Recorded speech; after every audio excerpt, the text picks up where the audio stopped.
മഴ മുന്നറിയിപ്പുണ്ട്. 2 ജില്ലകളിൽ അതിതീവ്ര മഴയുടെ മുന്നറിയിപ്പായ റെഡ് അലർട്ട് ഉണ്ട്. സംസ്ഥാനത്താകെ ശക്തമായ രീതിയിൽ മഴ പെയ്യുമെന്ന് തന്നെയാണ് ഇപ്പോൾ കാലാവസ്ഥാ നിരീക്ഷണ കേന്ദ്രത്തിന്റെ പ്രവചനം വന്നിരിക്കുന്നത്. കമലേഷ് ഇപ്പോൾ തിരുവനന്തപുരത്ത് നിന്ന് നമ്മളോടൊപ്പം ചേരുകയാണ്. നോക്കാം എന്താണ് ഇന്നത്തെ മഴയുടെ ഒരു സാഹചര്യമെന്ന്. Kamlesh, good morning. എന്താണ് ഇന്നത്തെ മഴയുടെ സ്ഥിതി? 2 ജില്ലകളിൽ റെഡ് അലർട്ട് പ്രഖ്യാപിച്ചിട്ടുണ്ട്. മറ്റു ജില്ലകളിലെ ജാഗ്രതാ നിർദ്ദേശങ്ങൾ എങ്ങനെയാണ്? കടൽ തീരം, മലയോര മേഖല, ഈ പ്രദേശങ്ങളിലൊക്കെ നൽകിയിരിക്കുന്ന നിർദ്ദേശങ്ങൾ എന്താണ്?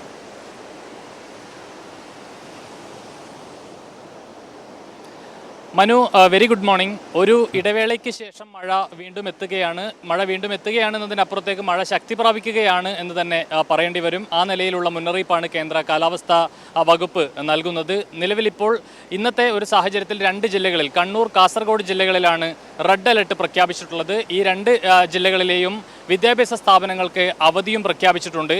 മറ്റ് 3ഇടത്ത് യെല്ലോ അലർട്ടാണ്. ബാക്കിയുള്ള ജില്ലകളിലെല്ലാം, അതായത് തിരുവനന്തപുരം, കൊല്ലം, ആലപ്പുഴ ജില്ലകളിൽ യെല്ലോ അലർട്ടാണ്. വലിയ പ്രയാസങ്ങളില്ല.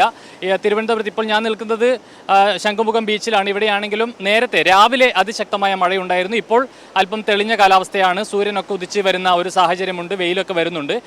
അതുപോലെ തിരുവനന്തപുരത്തും കൊല്ലത്തും ആലപ്പുഴയിലും യെല്ലോ അലർട്ടാണ്. ബാക്കിയുള്ള ജില്ലകളിലെല്ലാം, അതായത് കോട്ടയം, ഇടുക്കി, മറ്റ് എറണാകുളം, തൃശ്ശൂർ, മലപ്പുറം, വയനാട് ഉൾപ്പെടെയുള്ള ബാക്കി എല്ലാ ജില്ലകളിലും ഓറഞ്ച് അലർട്ടാണ്. 2 ജില്ലകളിൽ മാത്രമാണ് നിലവിലിപ്പോൾ റെഡ് അലർട്ട് പ്രഖ്യാപിച്ചിട്ടുള്ളത്.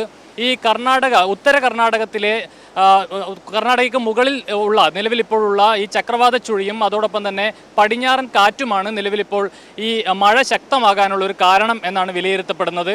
വരും ദിവസങ്ങളിലും ഈ മഴ കനക്കും എന്ന മുന്നറിയിപ്പ് തന്നെയാണ് കേന്ദ്ര കാലാവസ്ഥാ നിരീക്ഷണ വകുപ്പ് നൽകുന്നത്.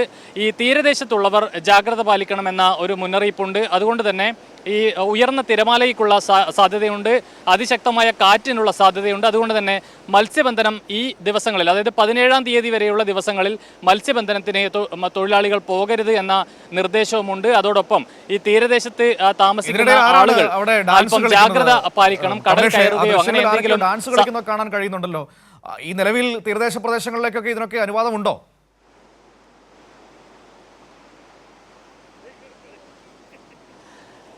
മനു, നമുക്കിവിടെ കാണാൻ കഴിയുന്ന പോലെ തന്നെ ഒരു വടം കെട്ടി ഈ മേഖലയൊക്കെ തിരിച്ചിട്ടുണ്ട്. അതായത് അതിനപ്പുറത്തേക്ക് ആളുകൾ കടക്കരുത് എന്ന നിർദ്ദേശമുണ്ട്. ഈ കോസ്റ്റ് ഗാർഡ് ആ വടത്തിനപ്പുറത്താണ് അവർ നിൽക്കുന്നത് എന്നാണ് എനിക്ക് മനസ്സിലാക്കുന്നത്. ഏതായാലും രാവിലെ ഈ ഞാൻ കുറ്റം പറഞ്ഞതല്ല, ഞാൻ ദൃശ്യം കണ്ടപ്പോൾ എനിക്കൊരു കൗതുകം തോന്നി. അതുകൊണ്ട് ഞാൻ ചോദിച്ചതാണ് എന്താണ് സംഭവിക്കുന്നത് എന്ന്. റീൽസ് ചിത്രീകരണമാണെന്ന് എനിക്ക് കണ്ടപ്പോൾ മനസ്സിലായി.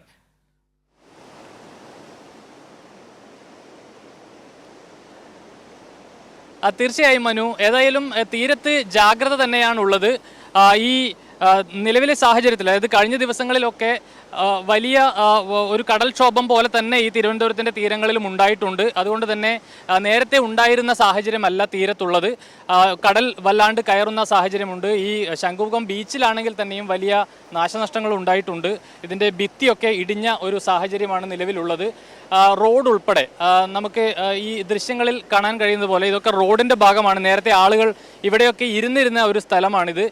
അതിൻ്റെ ഈ ടൈലുകളും കാര്യങ്ങളൊക്കെ പൊട്ടിയിട്ടുണ്ട്. കുറച്ച് ദിവസങ്ങളായി, പക്ഷേ എന്നാലും ഓരോ ദിവസവും കടൽ കയറുന്ന സാഹചര്യമാണ്. ഞങ്ങളിപ്പോൾ രാവിലെ ഇവിടെ വരുമ്പോൾ കാണുന്നത് ഈ വടം കെട്ടിത്തിരിച്ച സ്ഥലം കുറച്ചുകൂടി മുന്നോട്ടായിരുന്നു. കടൽ കൂടുതൽ കയറിയത് കൊണ്ട് ഈ കോസ്റ്റ് ഗാർഡ് അടക്കം, അതായത് ഈ ലൈഫ് ഗാർഡുമാരുടെ നേതൃത്വത്തിൽ ഈ വടം കുറച്ചുകൂടി റോഡിലേക്ക് മാറ്റി കെട്ടുന്ന ഒരു സാഹചര്യമാണ്. അതായത് റോഡിൻ്റെ കുറേ കൂടി ഭാഗങ്ങൾ ഇവിടെ നഷ്ടമാകുന്നുണ്ട്. അതുകൊണ്ട് തന്നെ അല്പം ജാഗ്രതയിലാണ് ഈ തീരത്തുള്ളവർ ഉള്ളത്. അതായത് ശംഖും ബീച്ചുകളിൽ ഉൾപ്പെടെ, അതായത് ഈ വിനോദസഞ്ചാരികൾ ജാഗ്രതാ നിർദ്ദേശങ്ങളുണ്ട്.